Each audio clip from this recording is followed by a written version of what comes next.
கடலுக்கு நடுவுல சீதைக்காக ராமர் உருவாக்கிய நன்னீர் தீர்த்தத்தை பத்தி உங்களுக்கு தெரியுமா? இந்த தீர்த்தத்தை பத்தி இதுக்கு முன்னாடி கேள்விப்பட்டிருக்கீங்களா?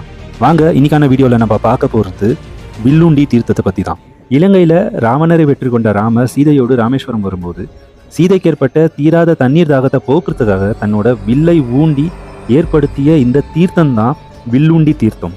ராமேஸ்வரத்தில் இருக்கக்கூடிய தங்கச்சி மடத்துல இருந்து 1 கிலோமீட்டர் டிஸ்டன்ஸ்ல தான் இந்த வில்லுண்டி தீர்த்தம் அமைஞ்சிருக்கு.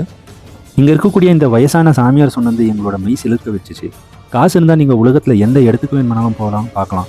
ஆனால் ராமேஸ்வரத்தோட மண்ணு மிதிக்கணும்னா அது கண்டிப்பாக உங்களோட முன்னோர்கள் செஞ்ச புண்ணியத்தால் மட்டும்தான் முடியும். நீங்கள் மிராக்கல்ல நம்ப மாட்டீங்க அப்படின்னா இந்த இடத்துக்கு வாங்க, கண்டிப்பாக உங்களோட மைண்ட் செட்டே சேஞ்ச் ஆகும். இந்த இடத்த பார்த்தாலே தெரியும் உங்களுக்கு. சுற்றிலும் கடல் இருக்குது. கடலுக்கு நடுவில் இருக்கக்கூடிய இந்த ஆழமான கிணத்துலேருந்து எடுக்கக்கூடிய தண்ணீர் பார்த்தீங்கன்னா உப்பு கறிக்கல, அது இனிப்பாக இருக்குது. ராமேஸ்வரம் போனீங்கன்னா இந்த இடத்த தயவு செஞ்சு மிஸ் பண்ணாதீங்க. பார்க்க வேண்டிய ஒரு அதிசயமான இடம்.